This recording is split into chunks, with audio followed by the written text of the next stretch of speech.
ಪ್ರಧಾನಿ ನರೇಂದ್ರ ಮೋದಿ ಅವರ ವಿರುದ್ಧ ಕೆಪಿಸಿಸಿ ಅಧ್ಯಕ್ಷ ಡಿಕೆ ಶಿವಕುಮಾರ್ ವಾಗ್ದಾಳಿ ನಡೆಸಿದ್ದಾರೆ. ಪ್ರಧಾನಿ ನರೇಂದ್ರ ಮೋದಿ ಹತಾಶರಾಗಿ ಮಾತನಾಡ್ತಾ ಇದ್ದಾರೆ, ಹೇಳಿಕೆಗಳನ್ನು ಕೊಡ್ತಾ ಇದ್ದಾರೆ.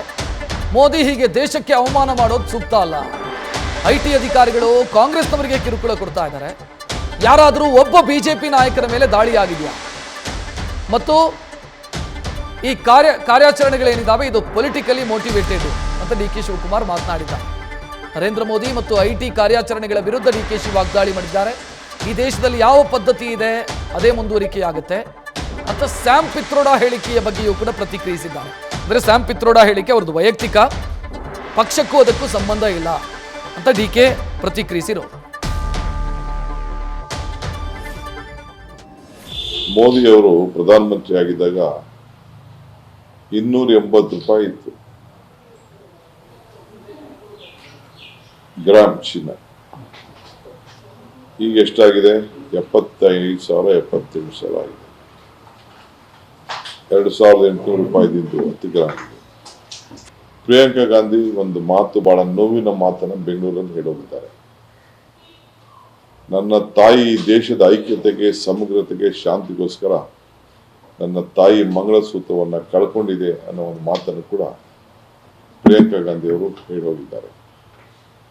ಇದು ಮೋದಿ ಸಾಹೇಬರು ಅರ್ಥ ಮಾಡ್ಕೊಳ್ಬೇಕು. ನಮಗೆ ಅವರ ಸ್ಥಾನದ ಬಗ್ಗೆ ಗೌರವ ಇದೆ. 10 ವರ್ಷ ಜನ ಅವಕಾಶ ಮಾಡಿಕೊಟ್ಟಿದ್ದಾರೆ.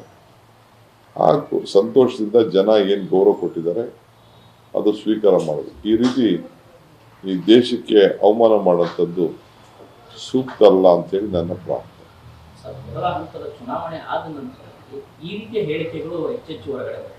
ನಾನು ಹೇಳ್ತಾ ಇದ್ದೀನಲ್ಲ, ತಮಿಳುನಾಡು ನನ್ನ ಫ್ರೆಂಡ್ಸ್ ಬಂದಿದ್ರು, ಪಾರ್ಲಿಮೆಂಟ್ ಎಲೆಕ್ಷನ್ ಇಂಥವ್ರು ಬಂದಿದ್ರು, MLAಗಳು ಬಂದಿದ್ರು. 40ಕ್ಕೆ 40 ಸೀಟು ಕಾಂಗ್ರೆಸ್ ಪಾರ್ಟಿ ಬೆಂಬಲವಾಗಿರುವಂಥ ಇಂಡಿಯಾ ಗ್ರೂಪ್ ಬರ್ತಿದೆ.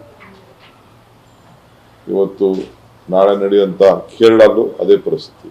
ಎಲ್ಲ ಇನ್ಕಮ್ ಟ್ಯಾಕ್ಸ್ ಅವ್ರು ತಿಳಿಸ್ಕೊಂಡು ಎಲ್ಲ ಬರೀ ಕಾಂಗ್ರೆಸ್ ಪಾರ್ಟಿಯವರು ಯಾರ ಹತ್ರನೂ ಕಾಸು ಸಿಕ್ಕಿಲ್ಲ, ಎಲ್ಲರಿಗೂ ಹೋಗಿ ಎದುರಿಸ್ತಾ ಇದ್ದಾರೆ ಇನ್ಕಮ್ ಟ್ಯಾಕ್ಸ್ ಅವರು. ನೀವು ಹೇಳು ಇದು ಶಿವಕುಮಾರ್ ದುಡ್ಡು ಅಂತ ಹೇಳು, ಕಾಂಗ್ರೆಸ್ ಅವ್ರ ದುಡ್ಡು ಅಂತ ಹೇಳು ಅಂತೇಳಿ ಹಿಡ್ಕೊಂಡು ಹೋಗೊಂದು 10 ನಿಮಿಷ 1 ಗಂಟೆ ಶೋಧನೆ ಮಾಡಬೇಕು, ಬರಬೇಕು. ದಿನ ಎಲ್ಲ ಕುಂಡ್ರಿಸ್ಕೊಂಡು ಎಲೆಕ್ಷನ್ನೇ ಮಾಡೋಕ್ಕಿಲ್ದಂಗೆ ಪ್ರಯೋಗ ಮಾಡ್ತಾಯಿದ್ದಾರೆ. ಇದು ನಾನು ಇನ್ಕಮ್ ಟ್ಯಾಕ್ಸ್ ಹೊರತಾ ಇಂಥ ರಾಜಕಾರಣ ನಾನು ಮಾಡಿಲ್ಲ. ಹೋಗ್ಲಿ, ಹುಡುಕ್ಲಿ. ಏನು ಒಬ್ಬರು ಏನಾದ್ರು BJP ಜೊತೆ ಹೋಗಿದ್ದೀರಾ? ಗೊತ್ತಿಲ್ಲ ನಿಮಗೆ BJP ಅವರು ಎಲ್ಲೆಲ್ಲ ಹಂಚ್ತಾ ಇದ್ದಾರೆ ದುಡ್ಡು ಅಂತ? ದೊಡ್ಡ ಪಟ್ಟಿ ಇಲ್ವೇ? ಎಲ್ಲ ಕಡೆ ವಾಚ್ ಇಟ್ಟಿದ್ದೀರಲ್ಲ, ಏನು ಮಾಡ್ತಾ ಇದ್ದಾರೆ? ಬರೀ BJP ಏಜೆಂಟ್ ಥರ ನೀವು ಕೆಲಸ ಮಾಡ್ತಾ ಇದ್ದೀರಿ. ನೆನ್ನೆ 3-4 ಕಡೆ ನಮ್ಮವರ ಕಾಂಗ್ರೆಸ್ ನಮ್ಮ ಲೀಡರ್ಗಳ ಮೇಲೆ ಬರೀ ನಮ್ಮ ಗ್ರಾಮಾಂತರ ಕ್ಷೇತ್ರಕ್ಕೆ ನೀವು ತೊಂದರೆನ ನೀವು ಕೊಡ್ತಾ ಇದ್ರಿ. ನನಗೆ ನೋಡ್ರಿ, ಇದು ಭಾರತ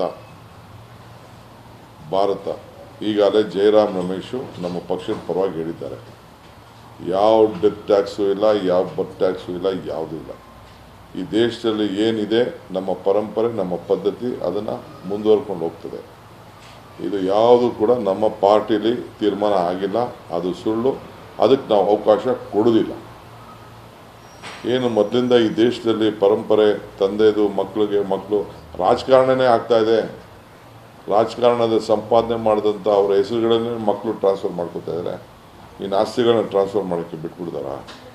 ಇದು BJPಯವರು ಒಂದು ಡಿಮಾನಿಟೈಸೇಷನ್ ಆಫ್ ಅಸೆಟ್ಸ್ ಅಂತ ಮಾಡಲಿಕ್ಕೆ ಪ್ರಯತ್ನ ನಡೀತಾ ಇತ್ತು ಅಂತ ಕೆಲವೆಲ್ಲೋ ಮಾಧ್ಯಮದಲ್ಲಿ ನಾನು ಓದಿದ್ದೆ ಅಷ್ಟೇ. ಅದು ಬಿಟ್ಟರೆ ಇದೆಲ್ಲ ಸುಳ್ಳು. ಇದು ನಮ್ಮ ಪಾರ್ಟಿಲಿ ಯಾವುದೂ ತೀರ್ಮಾನ ಇಲ್ಲ. ನಮ್ಮ ಇಂಥ ತೀರ್ಮಾನಗಳನ್ನು ನಮ್ಮ ವರ್ಕಿಂಗ್ ಕಮಿಟಿ, ನಮ್ಮ ಮ್ಯಾನಿಫೆಸ್ಟೋ ಏನಿದೆ ಅಷ್ಟೇ. ಅದು ಬಿಟ್ಟರೆ ಔಟ್ ಆಫ್ ದಿ ಮ್ಯಾನಿಫೆಸ್ಟೋ ಏನೂ ಇಲ್ಲ. ಯಾರ ಹೇಳಿಕೆಗೂ ಅದಕ್ಕೂ ಸಂಬಂಧ ಇಲ್ಲ ಅಂತ ಈಗಾಗಲೇ ನಮ್ಮ ಪಕ್ಷದ ವಕ್ತಾರರು ಪಕ್ಷದ ನಿಲುವನ್ನು ತಿಳಿಸಿದ್ದಾರೆ. ನಾನು ಕರ್ನಾಟಕ ರಾಜ್ಯದಲ್ಲಿ ಹೇಳ್ತಾ ಇದ್ದೀನಿ, ಪಕ್ಷದ ಅಧ್ಯಕ್ಷನಾಗಿ ಹೇಳ್ತಾ ಇದ್ದೀನಿ, ಇವೆಲ್ಲ ಕ್ರಿಯೇಟೆಡ್. ನಾವು ಇದಕ್ಕೆ ಯಾವ ಥರದ್ದು ಅಭಿಪ್ರಾಯಗಳನ್ನು, ಅವ್ರ ವೈಯಕ್ತಿಕವಾದ ಅಭಿಪ್ರಾಯಗಳನ್ನ ಮಾತಾಡ್ಬೋದು. ಪಕ್ಷದ ಅಭಿಪ್ರಾಯ ಯಾವುದೂ ಇಲ್ಲ. ಇದು ನ್ಯೂಸ್ ಫಸ್ಟ್, ನಿರ್ಭೀತಿಯಿಂದ ನಿಮ್ಮ ಪರವಾಗಿ.